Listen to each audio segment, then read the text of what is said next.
الحمد لله وكفى وسلام على عباده الذين اصطفى أما بعد فأعوذ بالله من الشيطان الرجيم بسم الله الرحمن الرحيم يا أيها الذين آمنوا ادخلوا في السلم كافة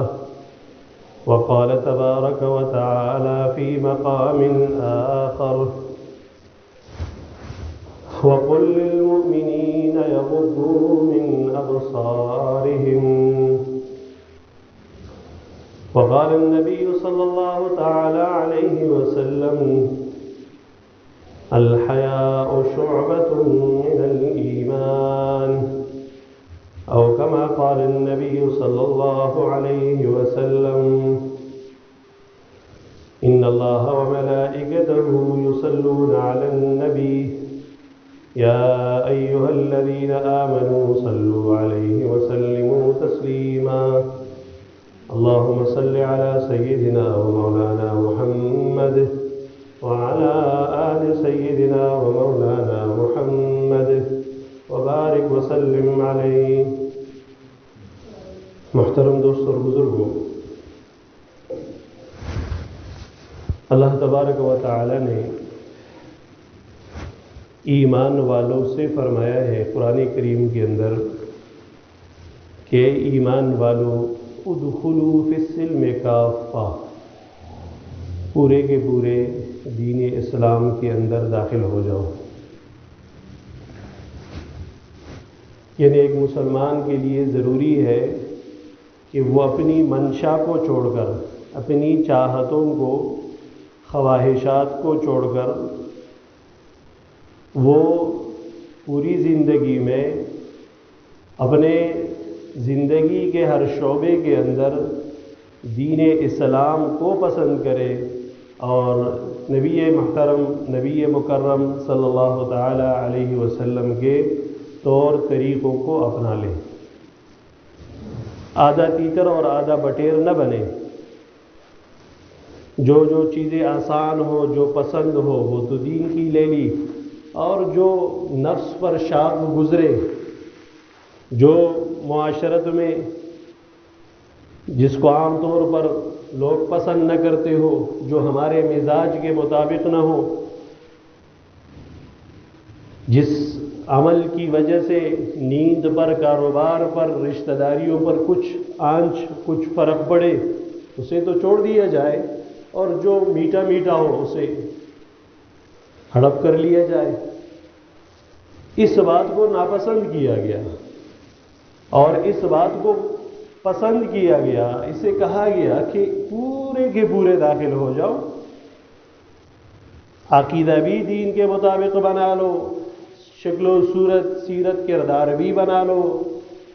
عبادات کو بھی دین کے طریقے پر کرو، اور اپنے دیگر جتنے معاملات ہیں، رشتہ داریوں کے حوالے سے ہیں، کاروباری معاملات ہیں، وہ بھی دین اسلام کے مطابق کرو۔ اس کے اندر ایک مسلمان کی کامیابی ہے۔ یا ایھا الذین آمنوا آمینو، اے ایمان والو ایمان لے آؤ۔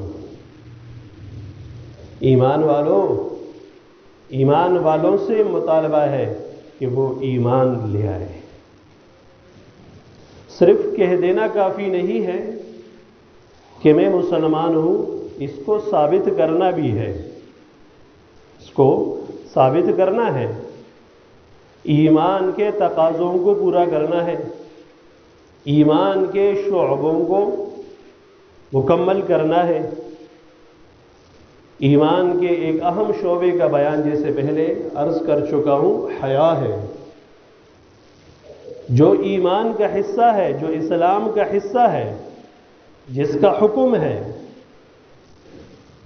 جس کی خلاف ورزی پر سخت ترین وعید آئی ہے، اور اس کے فوائد اور برکات وہ احادیث مبارکہ میں ہے بدنظری کے، بے حیائی کے نقصانات قرآن اور سنت میں بھی ہے، اور آج ہم اپنی آنکھوں سے بھی دیکھ رہے ہیں۔ اس کے لیے صرف کافی نہیں ہے کہ اجی دعا کرے کہ اللہ پاک بس توفیق دے۔ اچھی بات ہے دعا کرنا، لیکن صرف یہ کہہ دینا جی کوئی وظیفہ بتا دے، جی پڑھتے رہے وظائف، کوئی نقش لکھ کر دے دے، گول کر کے پھیلا دے، ٹھیک ہے وہ بھی کر لے، لیکن اصل کام یہ ہے کہ ہم باہمت ہو کر عزم کر کے آگے بڑھے، پھر اللہ پاک راستے آسان فرماتے ہیں۔ جو ہمت والے نہیں ہے، چاہے وہ کسی بھی کام کے اندر ہمت ہو، نماز میں ہو، روزے میں ہو، حج میں ہو، حلال کمائی کے اندر ہو، جو باہمت نہیں ہے، اس کا مطلب یہ ہے کہ انہوں نے شیطان کے آگے ہتھیار ڈال دیے ہیں۔ کیسے کرے جی، یہ تو نہیں ہو سکتا جی، یہ تو بڑا مشکل ہے جی۔ اس کا مطلب یہ ہے کہ انہوں نے اپنی شکست تسلیم کر لی ہے۔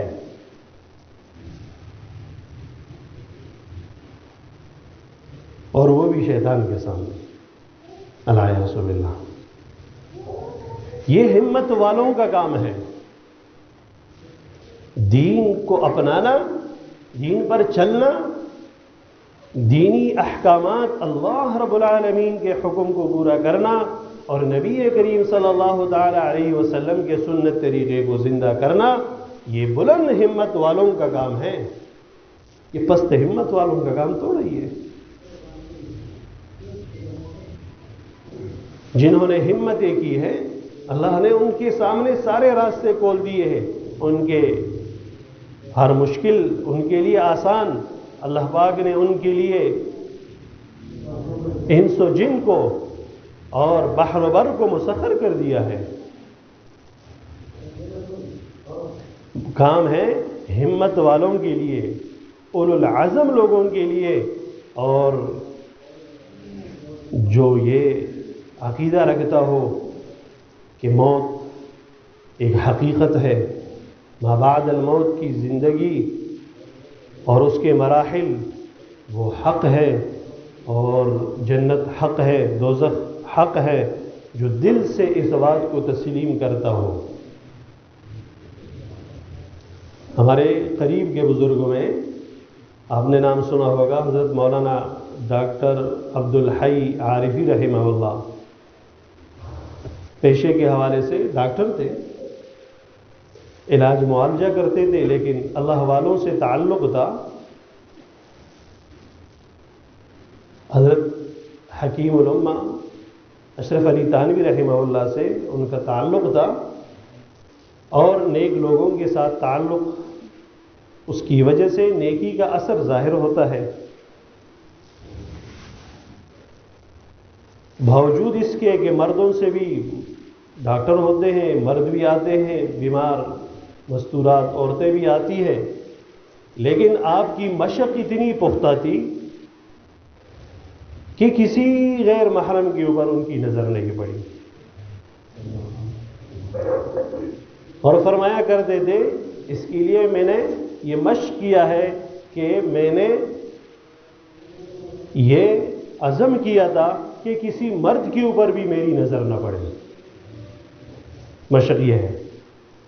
جس سے بھی بات ہو آنکھیں جھکا کر بات، نظریں نیچے کر کے۔ تو جو اس بنیاد پر مشق کرے گا کہ کسی پر بھی نظر نہ پڑے، تو اللہ اس کے لیے آسان کر دیتے ہیں کہ اس کی نظر غیر محرم پر نہ پڑے۔ مشق کرنے سے ہوتا ہے، غیر محرم دور سے نظر آ گئی، اب یہیں سے اس نے نظریں نیچے کر لی، ایکس رے مشین دور سے لگا کر 10 منٹ وہاں سے اور 10 پھر جب مڑ کر دیکھنا، ان لوگوں کی بات نہیں ہو رہی، فکر آخرت جو رکھتے ہیں ان کی بات ہو رہی ہے کہ وہ پہلے ہی سے نظریں جھکا لیتے ہیں۔ اور جب بار بار وہ یہ مشق کرتے ہیں پھر اللہ پاک کا وعدہ ہے والذین جاہدوا فینا لنہدینہم سبلنا، اللہ ان کے لیے راستے آسان فرما دیتے ہیں، پھر ان کی نظر کی حفاظت ہو جاتی ہے۔ یہ معمولی بات نہیں ہے،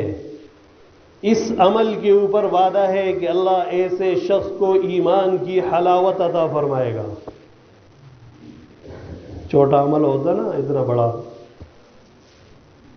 اس کو نہ ملتا انعام، اتنا بڑا انعام اس بات پر ہے کہ اس نے آنکھوں کی حفاظت کر لی ہے، اب اس کو یہ انعام ایمان کی حلاوت، مٹاس، ذائقہ یہ چکھے گا، اور جس کو یہ نصیب ہو جائے اس کے لیے مشکل کیا ہے، اس کے لیے پھر نماز پڑھنا کیا مشکل، اس کے لیے رات کو 2-3 بجے اٹھنا، اللہ کے ساتھ مناجات کرنا کیا مشکل اس کے لیے، اللہ اکبر کبیرہ۔ اور غیروں کی کوشش یہ ہے کہ وہ آپ کی حیا کو چھین لے، ہاں وار یہیں سے شروع ہوتا ہے، باقی معاملات پھر ان کے لیے کوئی مشکل نہیں ہے۔ وہ ہندوستان میں بیٹھے ہوں گے، امریکہ اور یورپ میں بیٹھے ہوں گے، ان کے چینل پر آپ کے گھر کے اندر بے حیائی پلا رہے ہوں گے، ان کے لیے کوئی مشکل نہیں ہے۔ پھر وہ اپنی شادی بیاہ کے رسومات آپ کو براہ راست دکھا رہے ہوں گے، آپ دیکھ رہے ہوں گے، کوئی شرم محسوس نہیں ہوگی۔ پھر وہ کارٹونوں کے ذریعے، پھر وہ گیموں کے ذریعے، پھر وہ فلموں کے ذریعے، مختلف چیزوں کے ذریعے پھر وہ آپ کو اپنا پورا کلچر دکھائیں گے، آپ دیکھتے چلے جائیں گے، کوئی فرق محسوس نہیں ہوگا، کیونکہ وہ بند وہ توڑ دی ہے، راستے کھل گئے ہیں۔ اور یہ آج کا نہیں ہے، یہ پہلے کا آ رہا ہے یہ سلسلہ کہ مسلمان ان کو بے حیا کر دو، پھر معاملات آسان ہیں، ان کے ساتھ نمٹنا کوئی مشکل نہیں ہے۔ فاروق اعظم رضی اللہ تعالیٰ عنہ کے زمانے میں عبیدہ بن جراح رضی اللہ عنہ جو شام کے امیر تھے، گورنر تھے، تو رومیوں کے ساتھ ایک جگہ مقابلہ ہوا، ایک قلعہ فتح نہیں ہو رہا تھا، بڑا محاصرہ رہا، تو اچانک رومیوں نے خط بھیجا امیر کے پاس کہ ہم نے ہتھیار ڈال دیے ہیں آپ کے سامنے، بس آپ تشریف لے آئے۔ اور پیچھے یہ پلاننگ تھی، سب جوان لڑکیوں کو یہ بتلایا گیا کہ جب ان کا لشکر آئے سب نے بے لباس ہو کر ان کے راستوں پہ کھڑے ہو کر آپ نے ان کا استقبال کرنا ہے، جب یہ بے حیا ہو کر داخل ہوں گے ان کی نظریں جو ہے غلط استعمال ہوگی، یہ بے حیائی کی طرف راغب ہو جائیں گے، پھر ان سے نمٹنا ہمارے لیے کوئی مشکل نہیں ہے۔ مسلمان کی حیا چھین لو، پھر اس کو فتح کرنا کوئی مشکل نہیں ہے۔ لیکن اللہ نے ایمان والوں کو فراست عطا فرمائی ہے، مومن کی فراست، پھر ایمان والوں میں جو اعلیٰ مقام رکھتے ہیں اللہ نے ان کو فراست، اتقوا فراست المومن فإنه ينظر بنور اللہ، وہ اللہ کے نور سے دیکھتا ہے، اس کی فراست سے ڈرو۔ یہ جو علماء بعض چیزیں فرما دیتے ہیں نا، اس سے بچو، یہ نہ ہو، یہ ہو جائے، اس سے بچو، یہ کام کرو، لوگ سمجھتے پتہ نہیں کیا پاگل ہو گیا کہ نہیں ابھی سے ایسی باتیں کر رہا ہے۔ اللہ نے اس کو ایمان کی فراست عطا فرمائی ہے، جو چیز ہم نہیں دیکھ پاتے وہ دیکھ لیتے ہیں۔ تو عبیدہ بن جراح بھی حیران ہوئے کہ بڑی آفر آ گئی ہے، پتہ نہیں کیسے، لیکن آپ نے لشکر کو جمع کر کے کہا، سب صحابہ اور تابعین تھے، کہاں قل للمؤمنین یغضوا من ابصارہم ویحفظوا فروجہم، اللہ کا فرمان ہے آنکھوں کی حفاظت، نگاہیں نیچے ہو، شرمگاہوں کی حفاظت، داخل ہو جاؤ اللہ کے امر سے۔ پہلے سے حفاظت والے تھے، لیکن جب یہ نیا حکم اور تنبیہ مل گئی داخل ہوئے، لیکن کسی کی آنکھ کسی بے حیا عورت پر نہیں پڑی، اور پھر آپ فاتحانہ انداز سے داخل ہوئے، اور اللہ نے ان کی اس سازش کو، اس چال کو، اس مکر اور فریب کو ناکام بنا دیا۔ یہ ہے حیا، ایمان اور آنکھوں کی حفاظت، اس کے برکات اور ثمرات۔ آج بھی یہی وار ہے مسلمان کے اوپر کس کس طریقے سے کہاں کہاں سے کیا کیا ہو رہا ہے، ہر ایماندار اور ہر مومن کو کم از کم اتنا